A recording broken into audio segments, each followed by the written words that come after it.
Namaskara, welcome back to Polished English, where English grammar is made easy to learn. ನಾವು previous video ಅಲ್ಲಿ sentences ಅಂದರೆ ಏನು ಅಂತ ತಿಳ್ಕೊಂಡ್ವಿ. It means that a group of words that makes complete sense. In today's video let us understand more about sentences. We will understand parts of a sentence. ಪ್ರತಿಯೊಂದು complete ಸೆಂಟೆನ್ಸಲ್ಲಿ 2 parts ಇರುತ್ತೆ.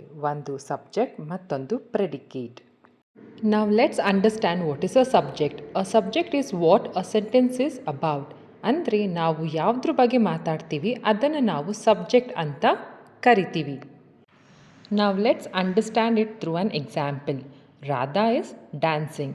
So ಈ ಸೆಂಟೆನ್ಸಲ್ಲಿ ನಾವು ಒಂದು ನೌನ್ ಬಗ್ಗೆ ಮಾತಾಡ್ತಿದ್ದೀವಿ and that is Radha. So here in this sentence Radha is a subject. ಈಗ ನಾವು ಪ್ರೆಡಿಕೇಟ್ ಬಗ್ಗೆ ತಿಳ್ಕೊಳ್ಳೋಣ. Predicate is something that tells us about the subject. So ಸೆಂಟೆನ್ಸಲ್ಲಿ ನಮಗೆ ಸಬ್ಜೆಕ್ಟ್ ಬಗ್ಗೆ ಇನ್ಫಾರ್ಮೇಷನ್ ಸಿಗೋದು ಈ ಪ್ರೆಡಿಕೇಟಿಂದ. For example, Tulsi is a medicinal plant. As we can see here the word Tulsi is a subject. ಅಂದರೆ ಈ ಸೆಂಟೆನ್ಸಲ್ಲಿ ತುಳಸಿ ಸಬ್ಜೆಕ್ಟ್ ಆಗಿದೆ and remaining part of the sentence is a medicinal plant ನಮಗೆ ತುಳಸಿ ಅನ್ನೋ ಸಬ್ಜೆಕ್ಟ್ ಬಗ್ಗೆ ಇನ್ಫಾರ್ಮೇಷನ್ ಕೊಡ್ತಿದೆ. So this is giving us information about the subject. Now let's understand the key points.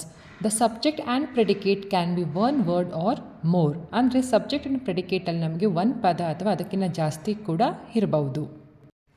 ಇನ್ನು ಕೆಲವು ಸೆಂಟೆನ್ಸಲ್ಲಿ ಸಬ್ಜೆಕ್ಟ್ ಮೆನ್ಷನ್ ಆಗಿರೋದಿಲ್ಲ.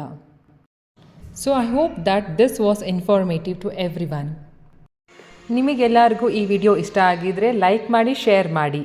ಹಾಗೆ ನನ್ನ ಇನ್ಸ್ಟಾಗ್ರಾಮ್ ಪೇಜ್ನ ಫಾಲೋ ಮಾಡಿ ಮತ್ತು ಯೂಟ್ಯೂಬ್ ಚಾನಲ್ನ ಸಬ್ಸ್ಕ್ರೈಬ್ ಮಾಡಿ. Thank you. Happy learning.